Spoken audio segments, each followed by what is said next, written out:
ይህ የአማራ ድምጽ ራዲዮ ነው። የአማራ ድምጽ ራዲዮ በተለያዩ የመገናኛ መዋቅሮች ማለትም ለኢትዮጵያና አካባቢው ሀገሮች ለሚገኙ አድማጮቻችን በቴስላር የሳተላይት አገልግሎት በመላው ዓለም ለሚገኙ አድማጮቻችን በእጅ በሚያዝ የኮምፒውተር ማሰራጫ ፕሮግራም በዩቲዩብ እና በሌሎች የድረገጽ መስመሮች በሰሜን አሜሪካና በሌሎች ሀገሮች ለሚገኙ አድማጮቻችን ደግሞ በስልክ ደውሎ ማድመጫ መስመሮች የሚያሰራጨውን ዝግጅቱን አሁን ጀመረ።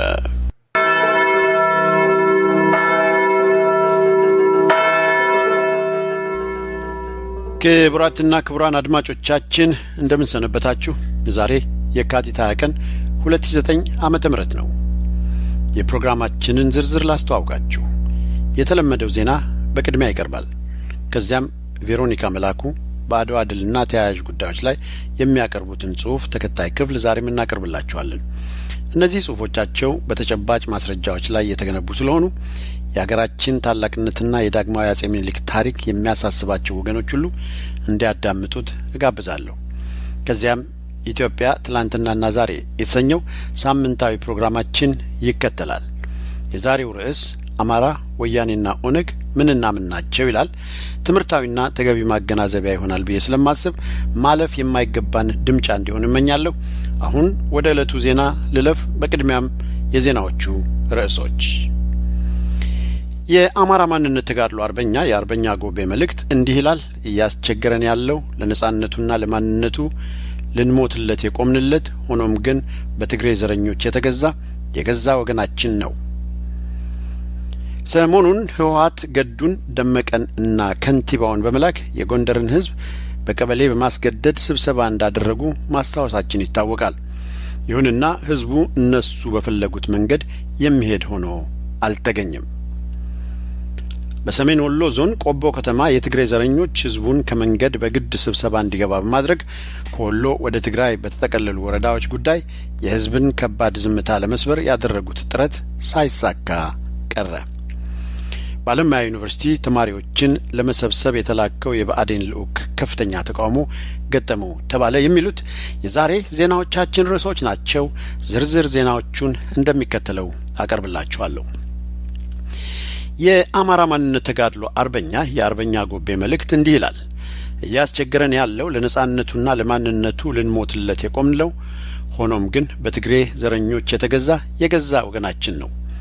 የአማራ ማንነት ተጋድሎ አርበኛ ጎቤ ከአማራ ድምጽ ራዲዮ ባልደረባ ጋር ባለቀው ሳምንት ላይ ባደረገው ውይይት በአሁኑ ባለንበት ወሳኝ ወቅት እየተከታተለ ሊያጠፋን እየተፋለመን ያለው ለአማራ ማንነቱ ለነጻነቱ ልንሞትለት የቆምንለት ግን በትግሬ ዘረኞች የገዛ ወገናችን ነው ሲል ገልጿል። እንደሚታወቀው ይላል መልእክቱ፣ ዛሬ ወያኔ በየትኛውም የሀገራችን ምድር አዛዥ እንጂ ቃታ ሳቢው እና ገዳዩ ሌላ ነው። በወያኔ ታዘው የአማራ ማንነት ተጋድሎ ታጋዩን ቤተሰብ የሚገድሉ፣ የሚያሳድዱ፣ ንብረት የሚያወድሙና የሚያቃጥሉ ከራሱ ከአማራው የወጡ ባንዳዎች እንደሆኑ አርበኛ ጎቤ አውስተው ይህ ድርጊት ለልጅ ልጆቻችን ጥቁር ደም ትቶ እንዳልፍ የአማራው ልጆች የሆን ሁሉ ከባንዳነት ተግባራቸው እንዲታቀቡና እንደተለመደው የኛ የሆነው የአማራ ማንነቱን የሚረዳው ህዝብም በባንዳነት ተሰልፈው የአማራው ማንነት ተጋድሎ አርበኞችና የህልውና ታጋዮችን ለማጥፋት የቆሙትን ግለሰቦች ማንነት አውቆ የቀደሙ አባቶቻችን እንዳደረጉት ሁሉ ከማህበራዊና ባህላዊ ግንኙነታቸው እንዲያገሏቸው ታደርጉ ዘንድ ጥሬን አቀርባለሁ ብለዋል።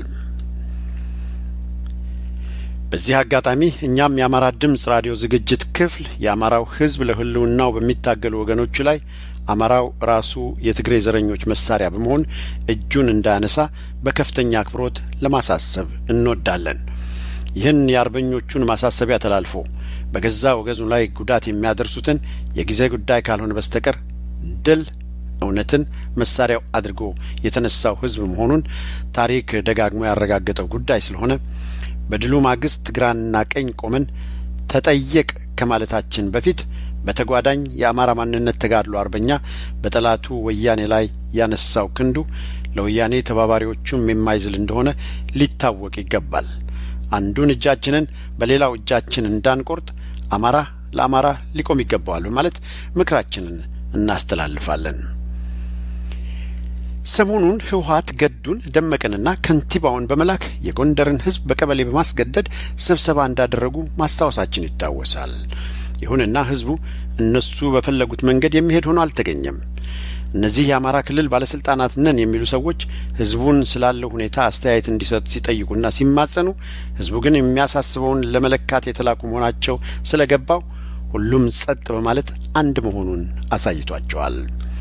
ከህዝቡ ምንም አይነት ድምጽ ባለመስማታቸው ሐሳብ መስጠት የፈለገ ሁሉ በጽሁፍ በወረቀት መግለጽ ይችላል በማለታቸው አንዳንድ ጥያቄዎች በጽሁፍ እንዲደርሳቸው ተደርጓል ይላል የጎንደሩ ዘጋቢያችን። ከተገለጹት ሐሳቦች መካከል እኛና የትግሬ ዘረኞች ድሮም አንድ አልነበርንም፣ አሁንም እጅጉን ተለያይተናል። ስለዚህ ለምንድነው እየተመላለሳችሁ ተመሳሳይ ነገር የምትጠይቁን? እኛ ጥያቄያችን አንድ፣ እናንተም መልሳችሁ አንድ ስለሆነ ባትመጡና ባናያችሁ ደስታችን ነው። ደመቀ መኮንን ደግሞ አንተ አሳማ ሆድህ አይጉደል እንጂ አንተ ምን ችግር ታውቃለህ? ላንተ ችግራችንን መንገር ይገባናል። ጎጃምና ጎንደር ሲጨፈጨፍ የት ነበርክ? ካንተ የአማራ ቆዳ ከለበሰው ይልቅ በቁርጡ በረከት በግልጽ የሚገለን ይሻላል በማለት ነግረውታል ሲል ቃል አቀባያችን ገልጾልናል። ደጉ አንዳርጋቸውን ደግሞ ለህዝቡ የማትጠቅም ከሆነ የተቀመጥክበት ሳጥን ምን ያደርግልሃል? ልቀቅ።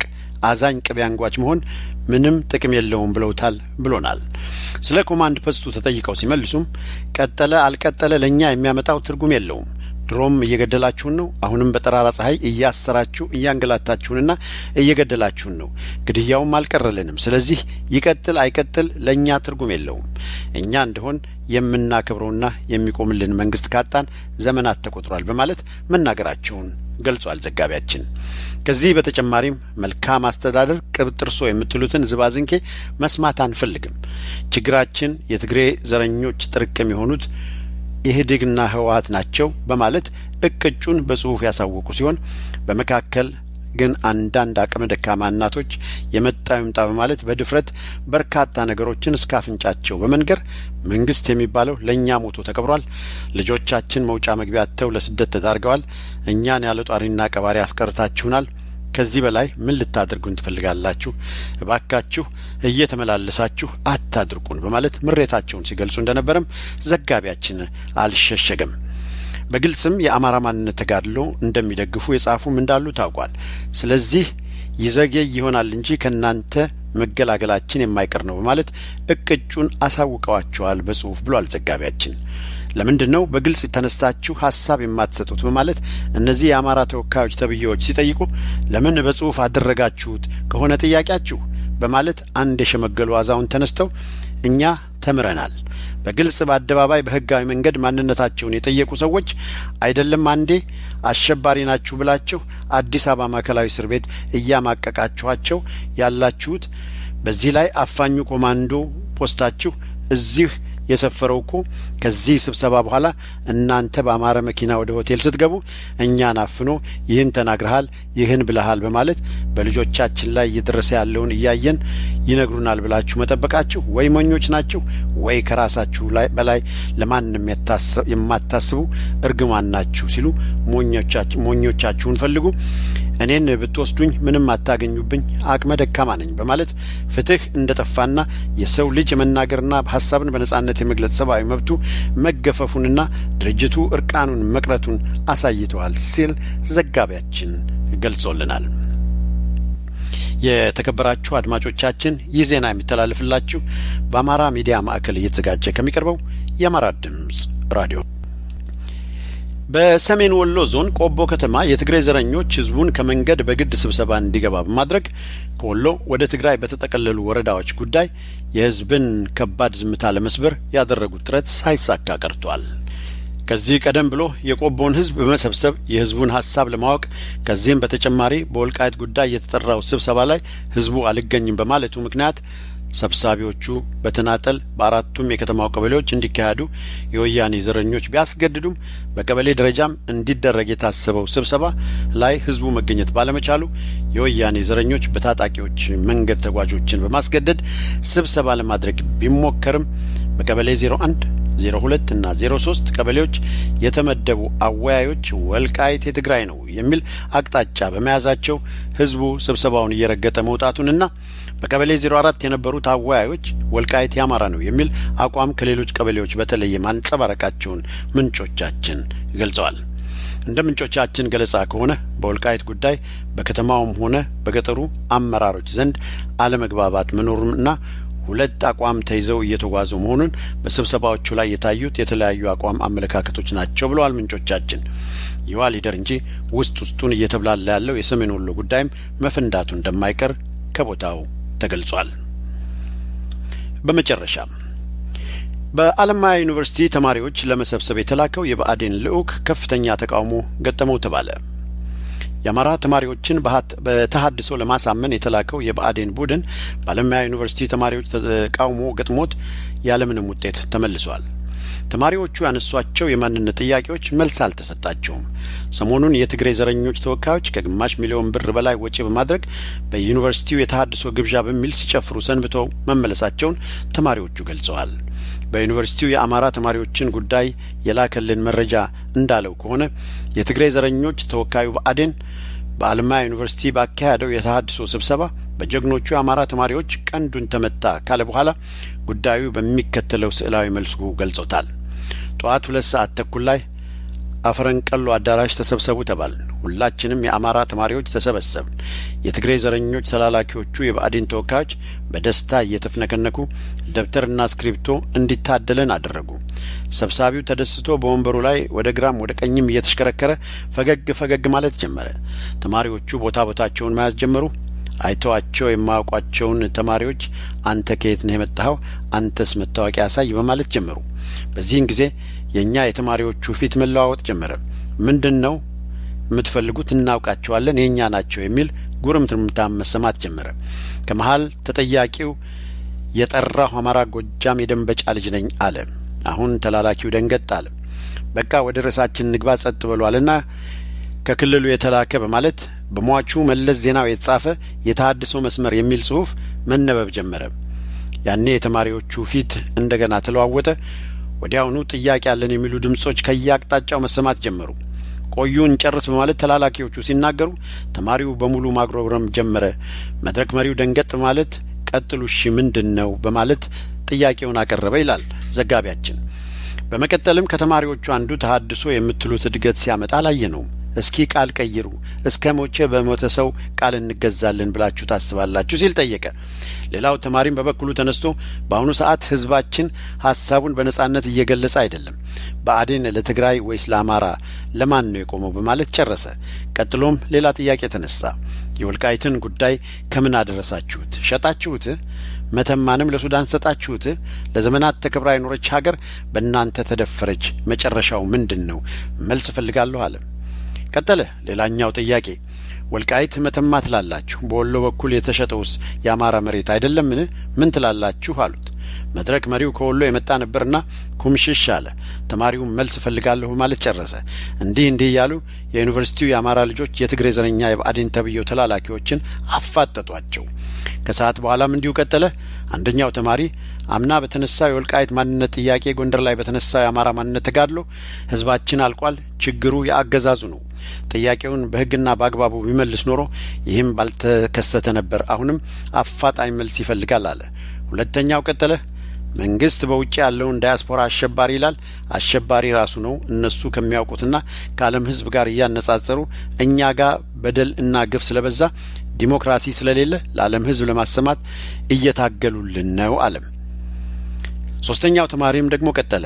ይህ ህገ መንግስታችሁ ላይ የመንግስት በሃይማኖት ጣልቃ አይገባም ይላል። እናንተ ግን ሃይማኖት ውስጥ ገብታችሁ የራሳችሁን ፓርቲ ደጋፊዎች በስልጣናችሁ ትሾማላችሁ ለምን? በማለትና ሌሎች ጥያቄዎችን በማንሳት የትግራይ ዘረኞቹን ተላላኪዎች ዝርክርካቸውን በማውጣት አሳፍረው እንደመለሷቸው ከዚያው ከተማሪው አካባቢ የተገኘው መረጃ አመልክቷል። ክቡራትና ክቡራን አድማጮቻችን የዛሬው የዜና ፕሮግራማችን በዚሁ ተጠናቀቀ።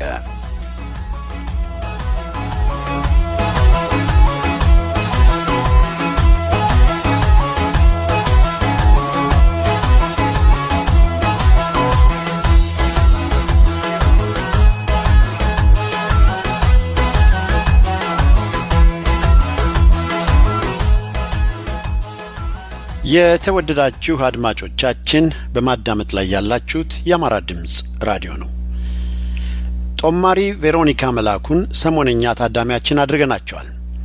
የታላቁ አድዋ ድል መታሰቢያ በዓል እየቀረበ መጣ ቁጥር በአድዋው ድል የሚኩራሩና በአድዋው ድል የሚቀኑ ወይም በቅኝ ያለመገዛታቸው በርበሬ እንደታጠነ ሕፃን የሚያስለቅሳቸው በዚህም ምክንያት ታላቁን ድል ለማራከስ የሚተጉ ሞልተዋልና ለማድበስበስም የሚሹ ካሉ እየፈጠሩ ያሉትን ግርግር ለማርከስ የተገኘው ታላቅ ዘዴ በታሪክ የነበረውን ሁኔታ በማስረጃ እያያዙ ማቅረብ ተገቢ ነው እንላለን።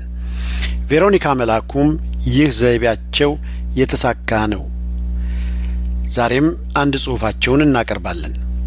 የሚያቀርቧቸውን መረጃዎች ታስተውሉ ዘንድ እጠይቃለሁ።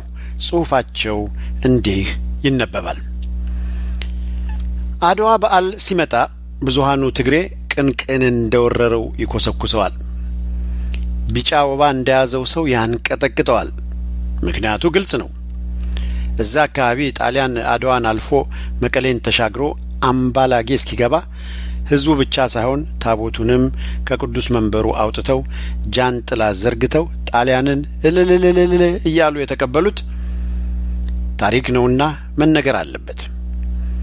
የትግራይ ሕዝብና ገዢው ራስ መንገሻ ጣሊያን መረብ ወንዝን ሲሻገር ወጥረው ቢይዙት ኖሮ ሚኒሊክ የሚመራው ሰራዊት ከ1000 ኪሎ ሜትር በላይ መጓዝ አያስፈልገውም ነበር። ራስ መንገሻ ግን መረብ ላይ ከኢጣሊያው ጀነራል ጋልዶርፊ ጋር 3 አንቀጽ ያለው ውል በመዋዋል ለኢጣሊያ ግቡበት በማለት በሩን በርግዶ ከፈተላቸው። ይሄ ታሪካዊና ቀፋፊ ውል የሚከተለው ነው። አንቀጽ 1 የኢጣሊያ መንግስት ራስ መንገሻን የሚጠሉ ጠላቱ ነው። ራስ መንገሻን የሚወድ ወዳጁ ነው። አንቀጽ 2 ራስ መንገሻ የኢጣሊያ መንግስትን የሚጠላ ጠላቱ ነው። የኢጣሊያ መንግስት የሚወድ ወዳጁ ነው። አንቀጽ 3 ከእንግዲህ በትግሬ ሰዎችና በኢጣሊያ መንግስት መካከል ወዳጅ ሆነዋል ይላል። ጋንዶልፊና ራስ መንገሻ ይህን ውል ቢዋዋሉም መጨረሻ ላይ ጀነራል ባራቴሪና ጀነራል ጋንዶልፊ መንገሻን ሽምድምድ መሆኑን አውቀው አፍንጫህን ላስ አሉት። ራስ መንገሻና ራስ አሉላም እንደማያዋጣቸው ሲያውቁ ቋጥኝ የሚያክል ድንጋይ ተሸክመው አጤ ምኒልክን ይቅርታ ጠይቀው ምኒልክም መሐሪ ናቸውና ይቅር በሉ ነገሩን በዚህ አበቃ። ነገር ግን ታሪክ ጨካኝ ነውና ይህን መዝግቦ ቁጭ አድርጎታል። ባለፉት 10 ዓመታት ውስጥ 2 አይን ገላጭና ጉደኛ ታሪካዊ መጽሐፍ ወደ አማርኛ ተተርጉመው እኛም አንብበን ጉድ ብለናል። አንዱ መጽሐፍ በቼኮስሎቫኪያዊው አዶልፍ ፓርላስክ ተጽፎ በተጫነ ጆብሬ የተተረጎመው የሀበሻ ጀብዱ ሲሆን ሁለተኛው መጽሐፍ ደግሞ በኮሎኔል አሌክሳንደር ደልባዩ የተጻፈና በዶክተር ተስፋዬ መኮንን የተተረጎመው ቀይ አንበሳ ነው። ሁለቱም የውጭ አገር ጸሐፍት በሁለተኛው የኢጣሊያ ወረራ ወቅት ከኢትዮጵያ አርበኞች ጎን ተሰልፈው የተዋጉ ወዳጆቻችን ብቻ ሳይሆኑ በወቅቱ ያዩትንና የተሳተፉበትን ጦርነት በብዕራቸው ከትበው አስቀርተውልናል። እነዚህን 2 መጽሐፍት ያነበበ ሰው የኢትዮጵያ አርበኞች ትግራይ ውስጥ የገጠማቸውን የአገሬው ባንዳ ጥቃት ቆሽቱ እያረረ ማንበብ ሊኖርበት ነው። ከአሌሃንድሮ ደልባዩ መጽሐፍ ቀዩ አንበሳ ውስጥ ትግራይ ውስጥ እሱን ጨምሮ አርበኞቹ የገጠማቸውን አደጋ እንደዚህ ይተርከዋል። ከዕለታት አንድ ቀን የትግሬ ሴቶች በብዙ አገልግሎችና በእንስራ የሚበላና የሚጠጣ ይዘውልን ሰፈራችን መጡ። የሰፈርንበት አካባቢ የምግብ እጥረት ገጥሞን ስለነበር ምግቡን በሽሚያ መብላት ጀመሩ። በመካከል ምግቡን የበሉት ሁሉ አረፋ እየደፈቁ መሬት ላይ መውደቅ ጀመሩ። ምግቡን የበሉት ሁሉ ሞቱ። ለካ ሴቶቹ ይዘውት የመጡት ምግብ የውሻ መርዝ የተጨመረበት ነበር ይላል። እኔ በበኩሌ የአድዋ በዓል መከበር ያለበት አድዋ ላይ ሳይሆን አዲስ አበባ ፒያሳ ጊዮርጊስ ቤተክርስቲያን ክተት የታወጀበት ቦታ ቅዱስ ጊዮርጊስም ሌላ ዋና አርበኛ መሆኑ መሰመር አለበት። ባለፉት ዓመታት ትግራይ አድዋ ላይ የሚከበረው በዓል በአሳፋሪ ሁኔታ የሌሎች አርበኞች የነመንገሻ ፎቶ ሳይቀር ለጥፈው ሲያከብሩ፣ የምኒልክ ፎቶ ሳይለጥፉ ሲያከብሩ ተመልክተናል፣ ሰምተናል። ይህ በጣም አሳፋሪ ነገር ግን ከባንዳ የሚጠበቅ ነገር ነው።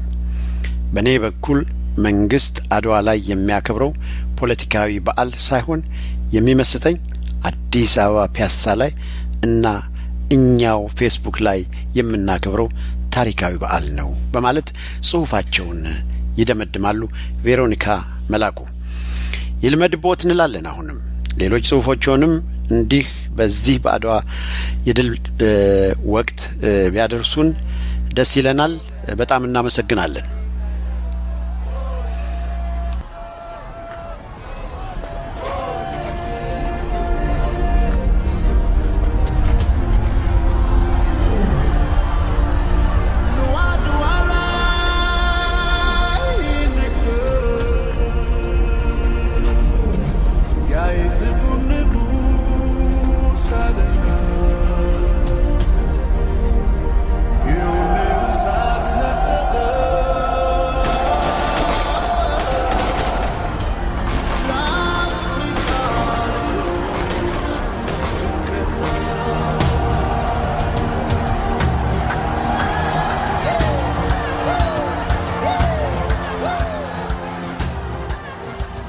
ክቡራትና ክቡራን አድማጮቻችን ይህ የአማራ ድምጽ ራዲዮ ነው።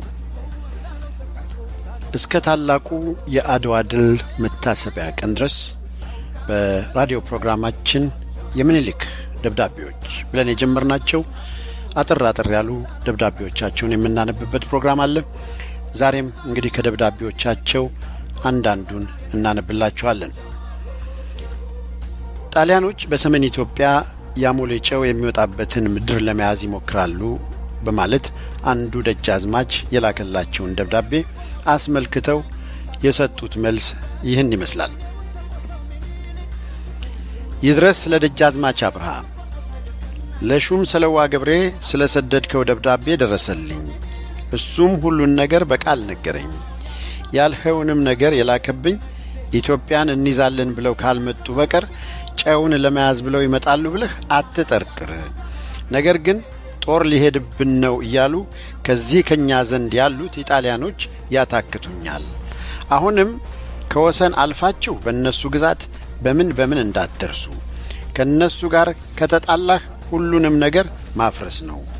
የጨውን ስፍራ ግን ከዚህ ቀደም እንደላኩብህ በውል ማስጠበቅ ነው። ከዚህ ቀደም እዚያው መጥቶ የነበረው ኢጣሊያዊ ከጨው ስፍራ ላይ ሹም አለ ወይ ብሎ ቢጠየቅ ያንተ ሰዎች ሹም አለ እንደማለት ሁሉ የለም አሉት። አሁንም ሹም አለ እንዲባል እዚያ ያለው ያንተ ሰው ለማንም ቢሆን ሹም ነኝ እያለ እንዲነግር ይሁን። የወሰኑን ነገር ካርታ የሚያውቅ ሰው ሰደን በ60 ኪሎ ሜትር እንዲከለል እናደርጋለን። በተረፈ ሹም ሰለዋ ገብረ ስላሴ በቃል ይንገርህ።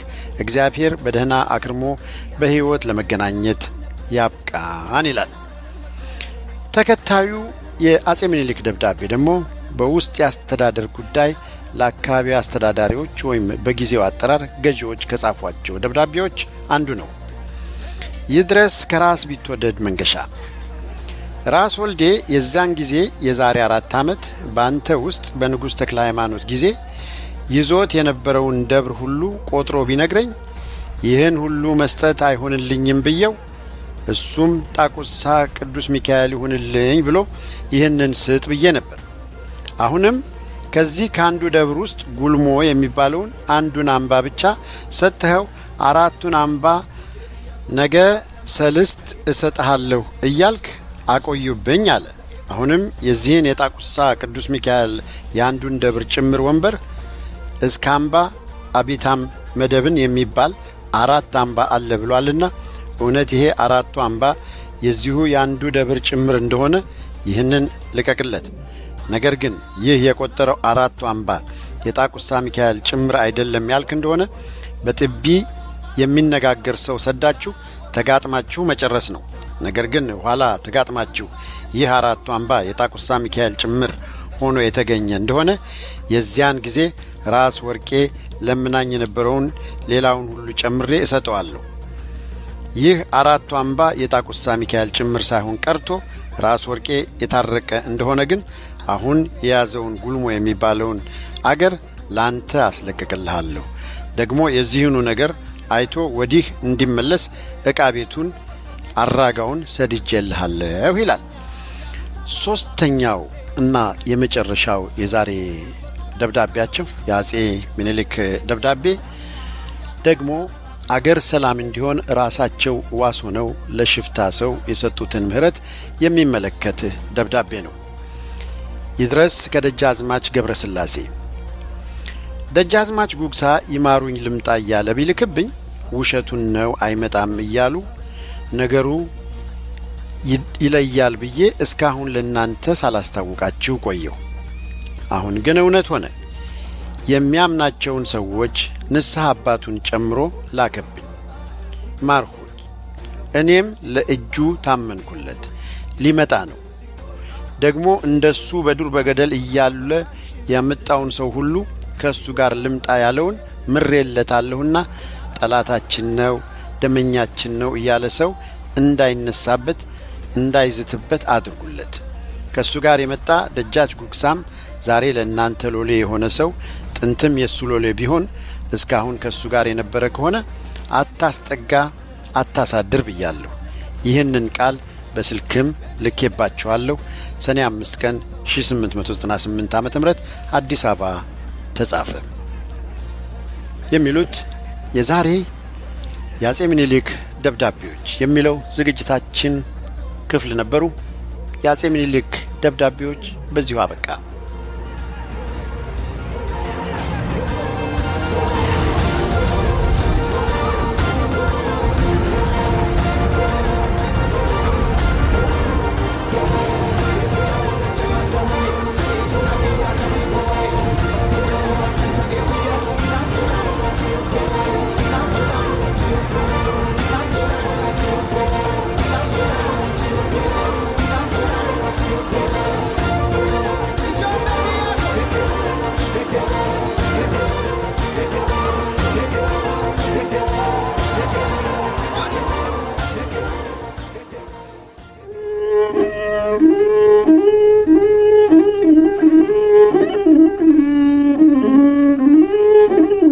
ኢትዮጵያ ትላንትናና ዛሬ።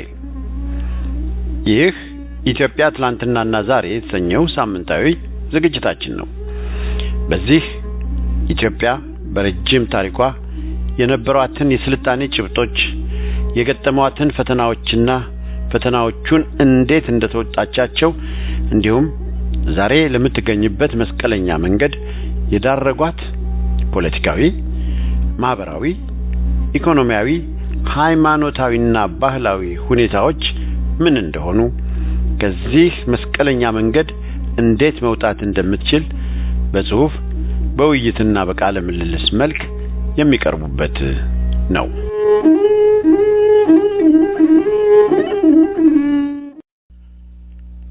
አማራ፣ ወያኔና ኦነግ ምንና ምን ናቸው? ክፍል 1። የወያኔና የኦነግ ፖለቲካ የአማራ የአእምሮ የበላይነት የቀሰቀሰው የዝቅተኝነት ስሜትና ጥላቻ ነው።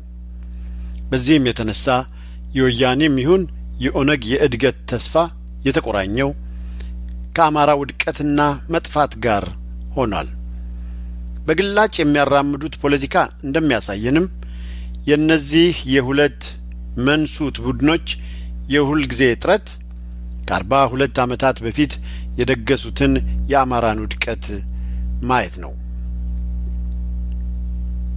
የወያኔም ይሁን የኦነግ የፖለቲካ ትግል ፍሬያማነት የሚለካው አማራ ከታላቅነቱ ተዋርዶና ከሰውነት ክብሩ ወጥቶ በሚገኘው ትርፍ ነው።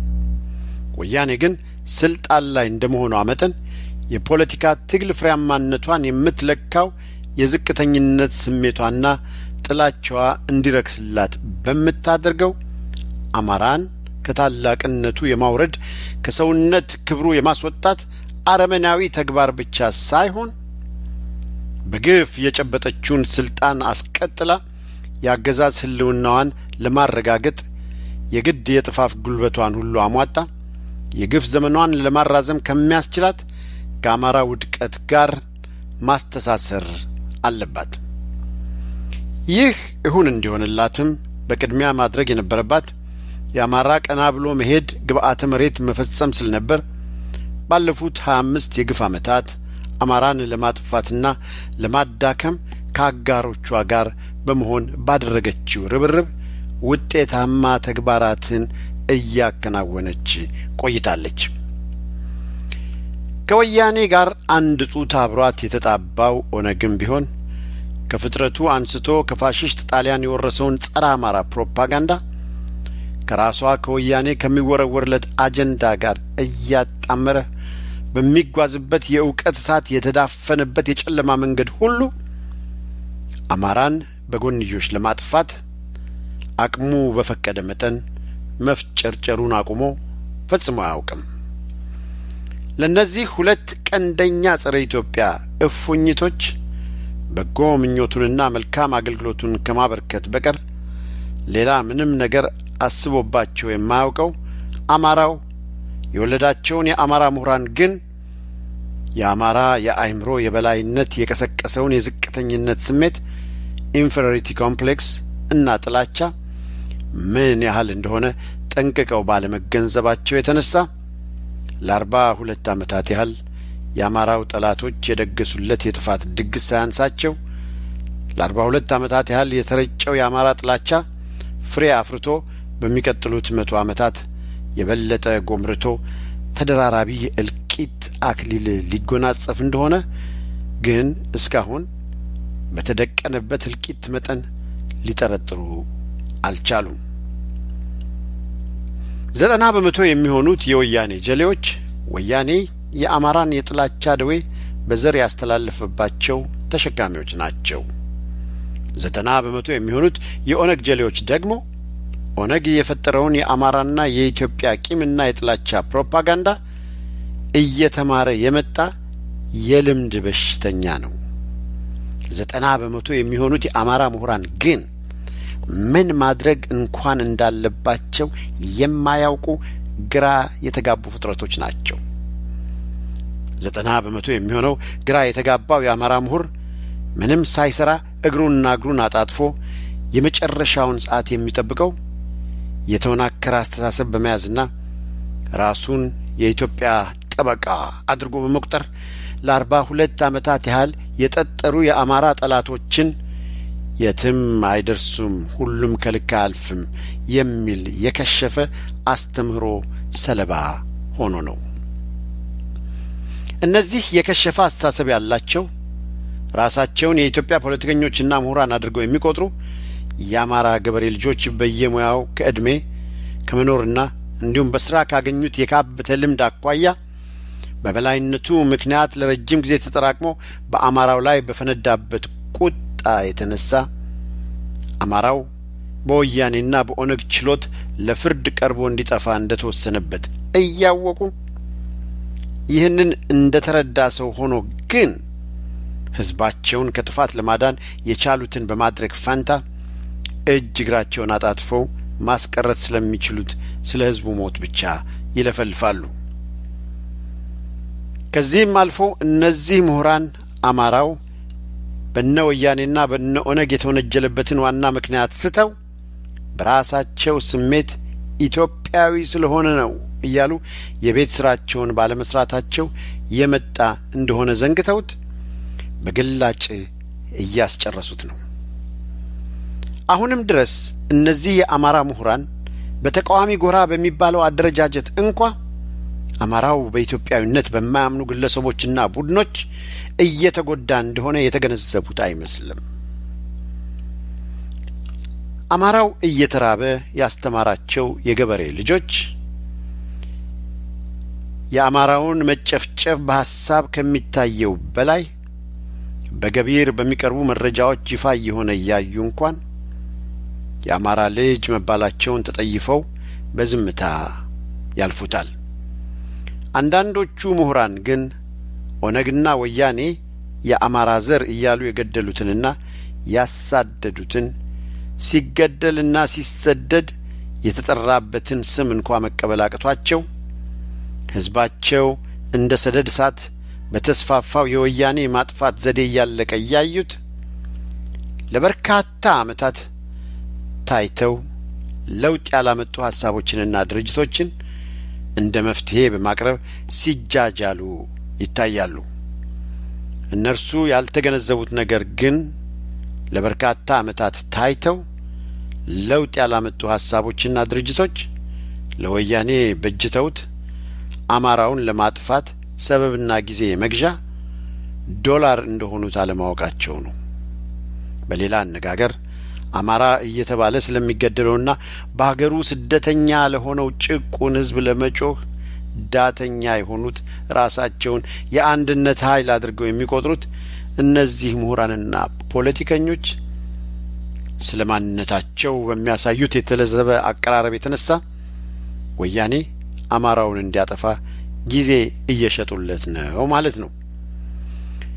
እነዚህ የከሸፉ የአንድነት ኃይል ነን ብለው የሚያስቡ ፖለቲከኞችና ምሁራን በሚያራምዱት የተንጋደደ አስተሳሰብ የደነቆረው የማይናቅ ቁጥር ያለው አማራ ዛሬም ቢሆን ወያኔና ኦነግን ካዘጋጁለት የእልቂት ድግስ አንጻር አምርሮ የመታገል ስልትና ሐሳብ ስለሌለው ከአጥፊዎቹ አንጻር ተነስ የሚለውን የዚህ ዘመን የአብራኩ ክፋዮች የህልውና ማስቀጠል ጩኸት መስማት ቀላል አልሆነለትም።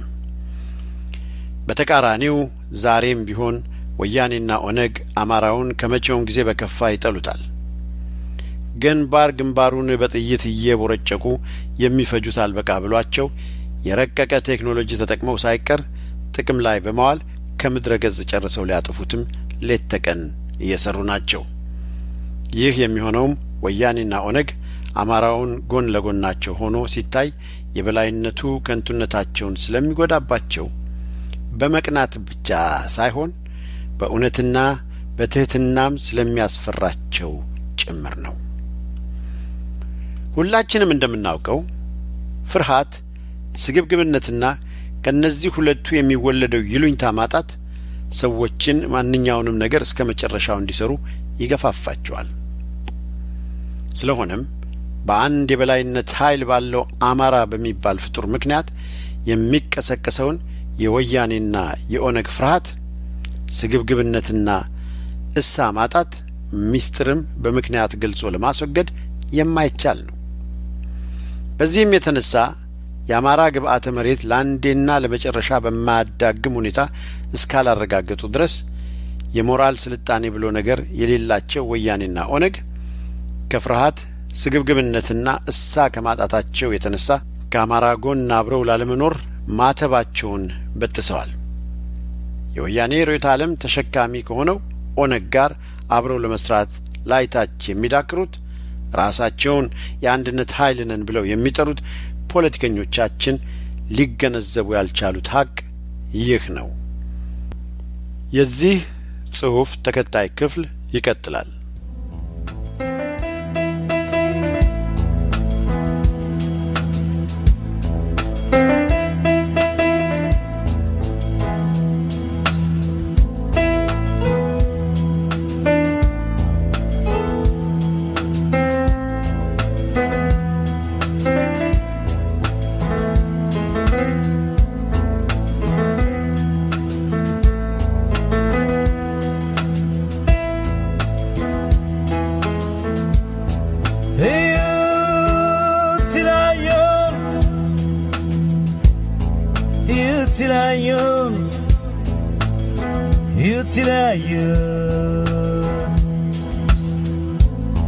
ኢትዮጵያ የሚባል ሀገር የለም ሲሉን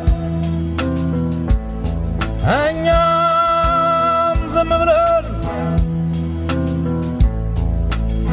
እንለያያለን ከተነጋገርን ወህኒ እንወርዳለን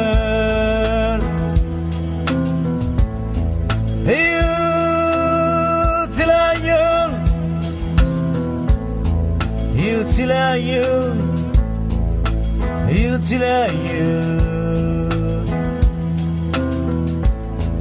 በዘር በሃይማኖት በጎሳ ሲለዩን እኛም ተቀብለን እንለያያለን ከተነጋገርን ወህኒ እንወርዳለን እኛማ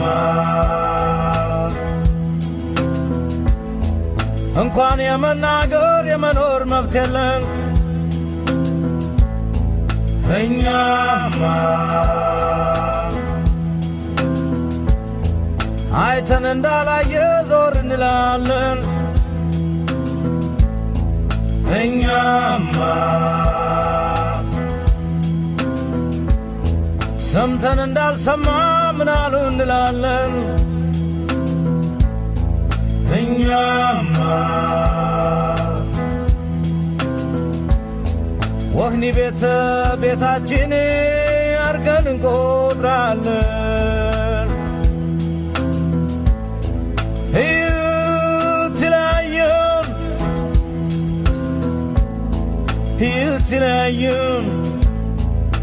ይትለያዩን በቀበሌ ከፍለው በክልል ሲያጠፉን እኛም ተቀብለን እንለያያለን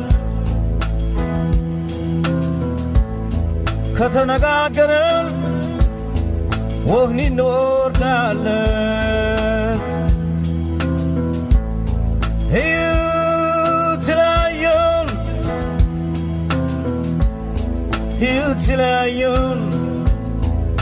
ይትለያዩን የመናገር መብትን ሰጠነህ እያሉን በክልል ታግደን ምን እናወራለን ከተነጋገርን ወህኒ እንወርዳለን እኛማ እንኳን የመናገር የመኖር መብት የለን እኛማ አይተን እንዳላየ ዞር እንላለን እኛማ ሰምተን እንዳልሰማ ምናሉ እንላለን እኛማ ወህኒ ቤታችን አርገን እንቆጥራለን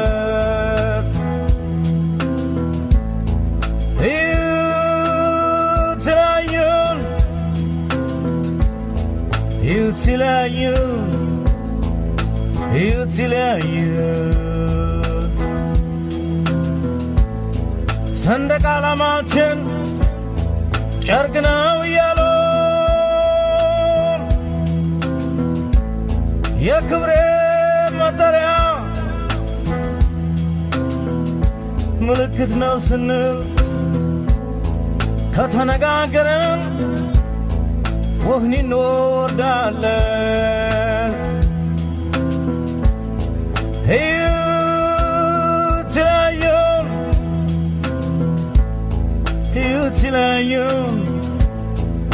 ይትለያዩን የአገራችን ችግር የብሔር ነው ሲሉን ካልተገነጣጠል አይፈታም ሲሉን እኛም ዝም ብለን እንለያያለን። እኛማ እንኳን የመናገር የመኖር መብት የለን። እኛማ አይተን እንዳላየ ዞር እንላለን። የአማራው ምሁራን ወያኔዎችና ኦነጋውያን የአማራ ሕዝብ በፍጹም የዋህነቱ የአጼ ዮሐንስ ልጆች ናቸው በማለት አዲስ አበባ ያስገባቸው ወያኔዎች አመጡት በተባለው ለውጥ አንድም ብጣሽ ጠቃሚ ነገር ሳያገኝ እንደ ሁቱና ቱትሲ ከፋፍሎ ፈጽሞ ሊያጠፋው እንደሆነ እዚህም እዚያም ከሚከሰቱና አማራውን አምርሮ ከመጥላት የተነሳ በፕሮግራም ተቀርጾ በስውርና በግልጽ ከተከፈተበት ጭፍጨፋ የተገነዘበ አይመስልም። ወያኔ ህዝቡን የአቤልና የቃየል ልጆች አድርጎ ሌሎችን ነገዶች በአማራ ላይ ያስነሳ በማጋጨት የግፍ ዘመኑን እያራዘመ ያለው አንዳንድ ጊዜ ራሱ በቀጥታ በሚያዘጋጃቸው ፕሮግራሞች ተዋናይ በመሆን ሌላ ጊዜ ደግሞ ራሱ ባዘጋጀው የልዩነት ፕሮግራም ውስጥ ሌሎች ገብተው የእርሱን ፕሮግራም እንዲያስፈጽሙ በማድረግ ነው። ወያኔ ባዘጋጀው የልዩነት ፕሮግራም ውስጥ ገብተው የወያኔን ፍላጎት ያለ ገደብ ከሚያስፈጽሙ ጸረ አማራ ኢትዮጵያውያን ቡድኖች መካከል በወያኔና ሻዕቢያ እጅ የተከፈከፈው ኢህዴን የኢትዮጵያ ህዝቦች ዲሞክራሲያዊ ንቅናቄ ቀዳሚው ነው። በአሁኑ ጊዜ ኢህዴን አስቀድሞ ኦህዴድ ቆየት ብሎ ደህዴንና በመጨረሻም ላይ ደግሞ ብአዴን ወደሚባሉ የሎሌ ሰንሰለቶች እንደ አሜባ አካል ለሶስት ተከፋፍሎ ይገኛል። ኢትዮጵያዊነትን በማያምኑ የኦሮሞ ብሔረሰብ ተወላጆች የሚመራው ኦነግም ቢሆን በነገድ መስፈሪያ ለሶስት እንደተከፈለው ኢህዴን በወያኔ መንግስት ውስጥ ዋነኛው የስልጣን ተጋሪ ባይሆንም በመንደር እየተቧደነ ከ7 ቦታ በላይ በመከፋፈል ከወያኔ ባልተናነሰ ሁኔታ የወያኔን ከፋፍለህ ግዛ የፍጅት ፖለቲካ በአማራ ላይ እያካሄደ ይገኛል። እንዳሜባ ለሶስት የተራባው ኢህዴን ግን እንደ ድርጅት ወያኔ አማራን ለማጥፋት በሆድ እየደለለና እያስፈራራ እንዲተባበረው የፈጠረው ወያኔ በአማራው ላይ በቀጥታ መፈጸም የማይፈልገውን ክፋት ህጋዊ መልክ እንዲኖረው ለማድረግ የቀጠቀጠው የአማራ አንገት ማረጃ ቢላዋ ነው። ለሶስት የተራባው ኢህዴን ወያኔ በአማራ ላይ ከህግና ከህሊና የራቀ ግፍ ለመፈጸም አቅምም ድፍረትም እንዲያገኝ ወያኔ ራሱ ህዝብ ጠል ባንዳዎችን ሰብስቦ የፈጠረው የአማራ ቀንደኛ ጠላት ነው።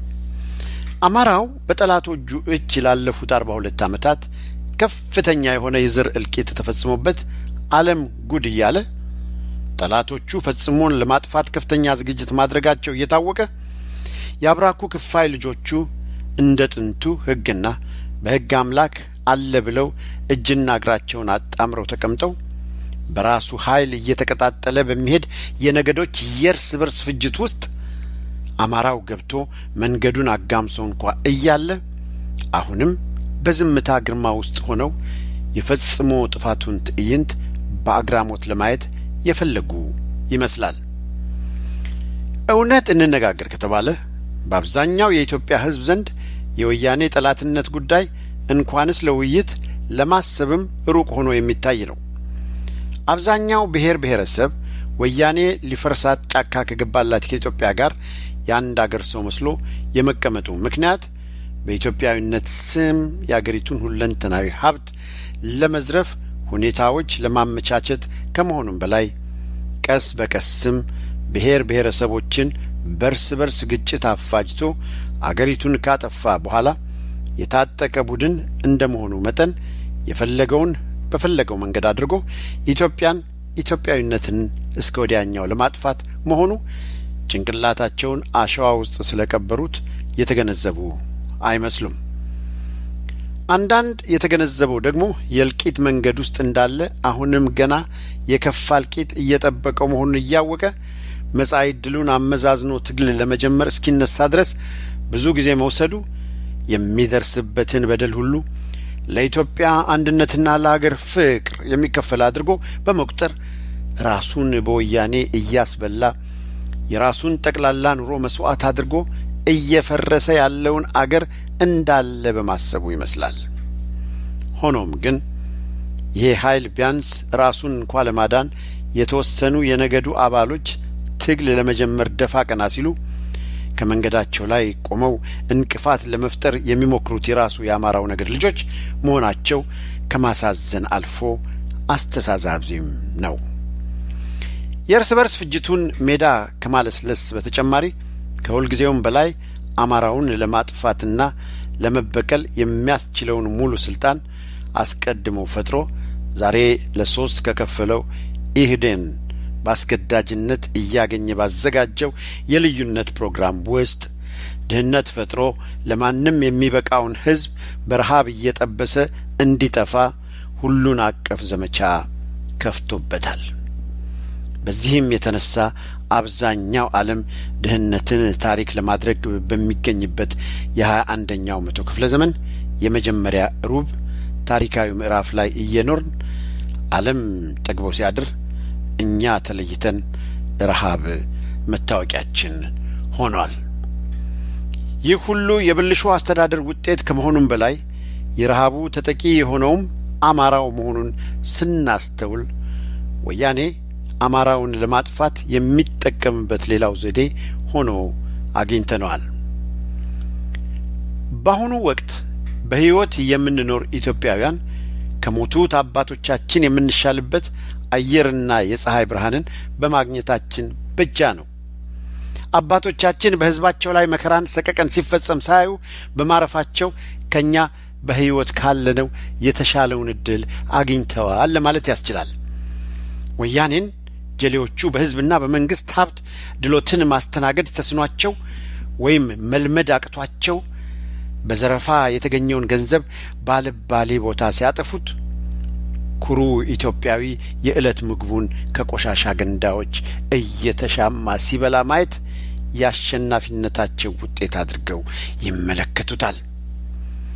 የወያኔ አገርና ሕዝብ የማጥፋት ፖሊሲና ስትራቴጂ ፍሬ አፍርቶ እየተለቀመ መሆኑን በቀላሉ ማየት ለሚፈልጉ ከ25 ዓመት በፊትና በኋላ የወያኔው ዘር የወደፊት አገር ተረካቢ የአማራ ታዳጊ ሕፃናትን ማየት ልዩነቱ የቱን ያህል የሰፋና የጠለቀ መሆኑን መገንዘብ ይቻላል።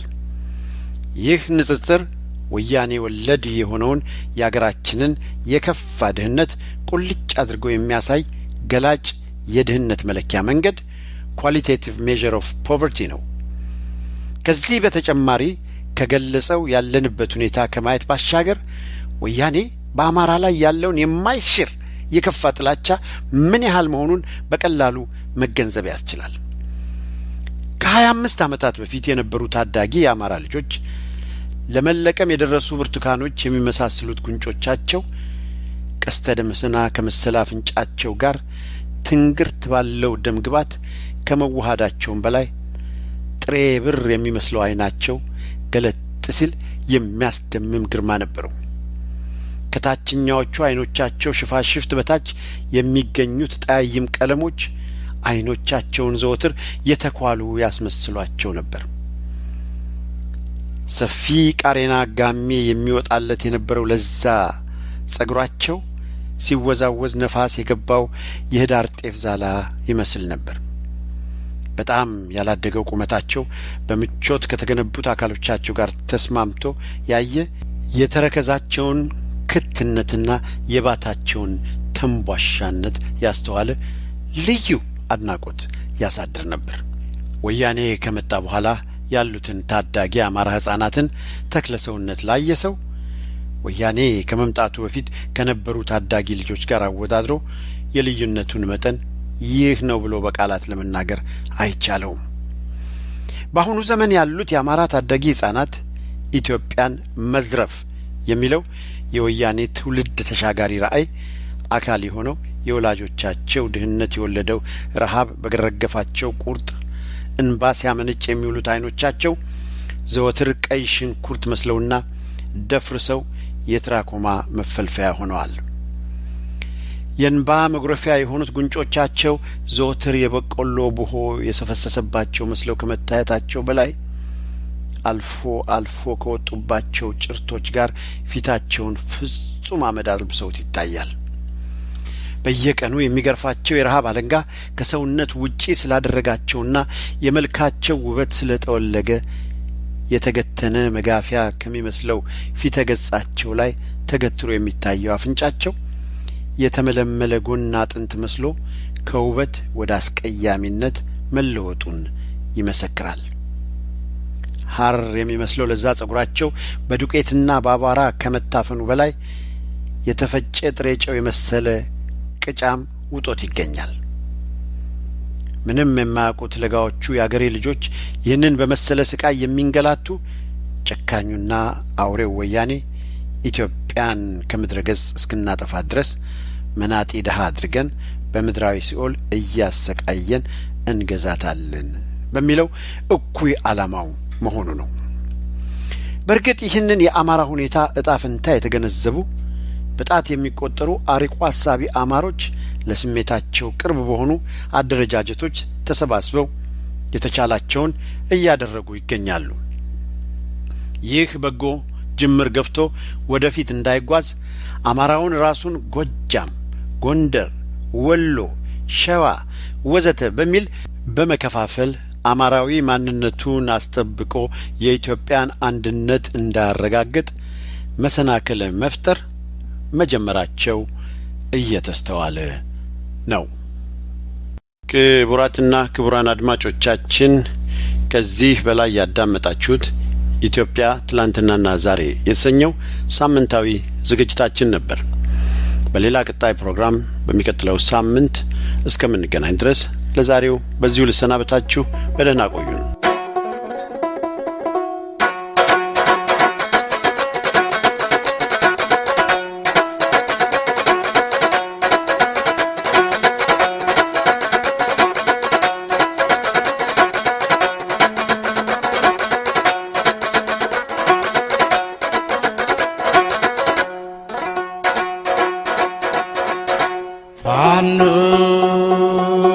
ፋኖ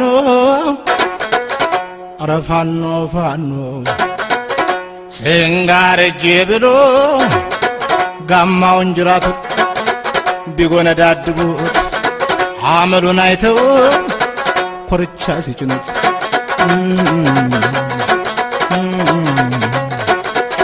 ፋኖ ደስ ይለኛል ሲታጠቅ ማለዳ የሚያበላ መስሎ ሚሸኝ እንግዳ ፋኖ ፋኖ አለች ፍንን ያረጋትና ፋኖ ፋኖ አለች ፍንን ያረጋትና ግን እንዳልብሱኝ መጣ ማለቱ አቀርና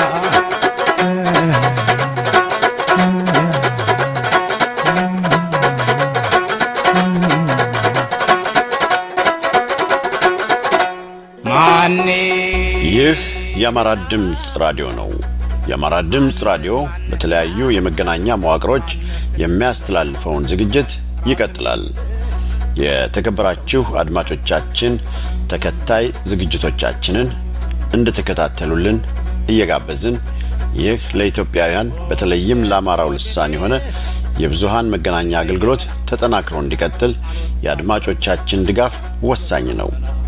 የማያቋርጥ ድጋፋችሁ እንዳይለየን እናሳስባለን።